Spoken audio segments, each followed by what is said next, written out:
दर्शकों, बात करेंगे शाहिद अफरीदी की। शाहिद अफरीदी ने अभी एक इंटरव्यू दिया है जिसमें उन्होंने इरफान पठान पर तंज कसा है। दरअसल इरफान पठान ने अभी कुछ दिन पहले एक इंटरव्यू के दौरान कहा था कि जब उनकी फ़्लाइट में तू मैं हो गई थी शाहिद अफरीदी से थे, तो उन्होंने उनसे पूछा था कि रज़ाक उनके पास बैठे थे, तो उन्होंने शाहिद अफरीदी को लेकर पूछा था उनसे कि भाई वो क्या कुत्ते का गोश्त खाते हैं, क्योंकि भौंकते बहुत हैं।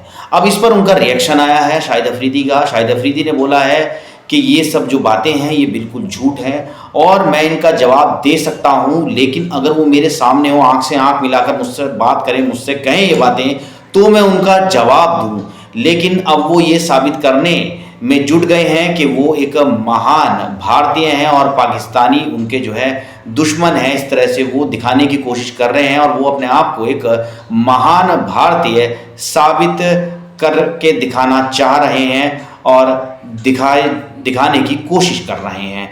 तो ये जवाब था शाहिद अफरीदी का इरफान पठान के बारे में, क्योंकि 2006 की ये बात है, ये घटना थी जब जो है जिसको लेकर इरफान पठान ने बताया था कि एक ऐसा वाक़या हो गया था हमारे साथ जब शाहिद अफरीदी से मेरी तू मैं हो गई थी और मैंने उनसे ये कहा था कि वो क्या कुत्ते का गोश्त खाते हैं, क्योंकि वो भौंकते बहुत हैं। तो इस तरह की उनमें तू मैं हो गई थी, जो इरफान पठान ने बताई थी। अब इसको खारिज कर दिया है शाहिद अफरीदी ने, और शाहिद अफरीदी ने रज़ाक को कहा कि वो तो अल्लाह की गाय हैं, क्योंकि रज़ाक को ही उन्होंने ये सवाल पूछा था इरफान पठान ने, जैसे कि उन्होंने बताया था। आपका क्या कहना है दर्शकों इस बारे में? ज़रूर हमें कमेंट करते रहिए। नमस्कार।